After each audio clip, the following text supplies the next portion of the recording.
சேர போறேன்னு இவங்கள் வந்து அரசியலுக்கு வர வேணும்னு துடிக்கிறார்கள். நாங்கள் நாளைக்கு விட்டுட்டு போனாலும் நிம்மதியாக இருப்போம்னு யோசிக்கிறார்கள். ஸோ இவங்களுடைய தேவை முழுக்க முழுக்க செனன் சார்பாக இருக்காது.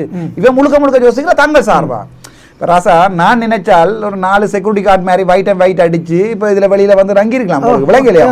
இது வரைக்கும் ஒருத்தன் வந்து நின்றுருக்கலாம், எனக்கு தண்ணி ஒருத்தன் எடுத்து தந்திருக்கலாம், எனக்கு அதில் போய் காரில் பின்னுக்கு ஏற்றி விட்டுருக்கலாம், திறந்து ஏற்றி என்ன எனக்கு ஒருத்தன் கூட பிடிச்சிருக்கு அதே டிக்டாக்ல அடிச்சு போட்டிருக்கலாம்.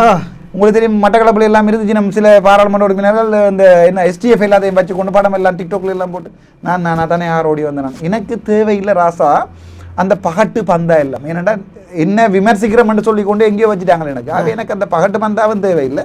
ரெண்டாவது இந்த தமிழ் கட்சியோட சேரவே இல்லாது என்றால் இப்போ சாணக்கியன் அன்றைக்கு வந்து கேட்குறேன் என்னுடைய பாராளுமன்றத்தில், டாக்டர் இப்படி எல்லாத்தையும் கதைச்சு முடிச்சுட்டா இப்போ என்ன வச்சு அரசியல் செய்கிறேன்.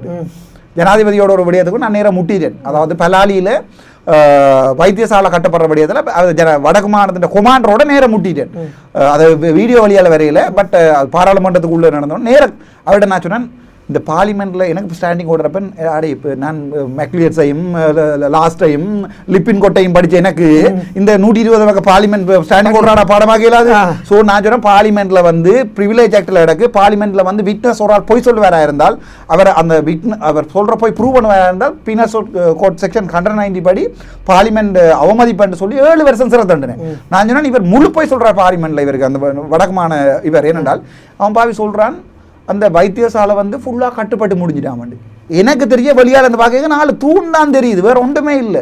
இப்போ நான் ஜனாதிபதிட்ட சொன்னேன் ஒன்றில் இவர் சொல்கிற பொய்யா இருக்கணும் இல்லை நான் போய் சொல்கிற பொய்யா இருக்கும். சொல்கிறார் 7 பரப்பில் தான் ஹாஸ்பிட்டல் கட்டிக்கிற மாட்டேன். என்னடா 600 பேருக்கு மேலே கொண்டு உறுதி தந்திருக்காங்க. அது தங்களோட காணியை பிடிச்சி வச்சிருக்காங்க வெளாலின்ற வடக்குன்ற கிழக்கு பக்கத்தில். ஸோ அதை கதை கேட்கல அவன் அப்படி போய் சொல்கிறான் பாவி. ஸோ அந்த நேரத்தில் ஜனாதிபதிட்ட சொன்னேன், இல்லை நீங்கள் ஒரு கமிட்டியை ஃபார்ம் பண்ணுங்க, நான் கொண்டு 600 பேர்ட்ட உறுதியும் போடுறேன். அது இங்கே கிடக்கு இப்போ ஆஃபீஸில் 600 பேருக்கு ஆளாளுக்கு 4-5 பரப்பு படி உறுதியெல்லாம் யோசிச்சு சில பேர் 20 பரப்பு பண்ணி இவ்வளோ பரப்பு காணி ஏக்கரை பிடிச்சிருக்காங்க. உன் பாய் வந்து என்ன சொல்கிறான் என்றால் 7 பரப்பில் மட்டும்தான் ஹாஸ்பிட்டல் கட்டியிருக்கு, மிச்சம் முழுக்க சனத்துக்கு விட்டுட்டேன்.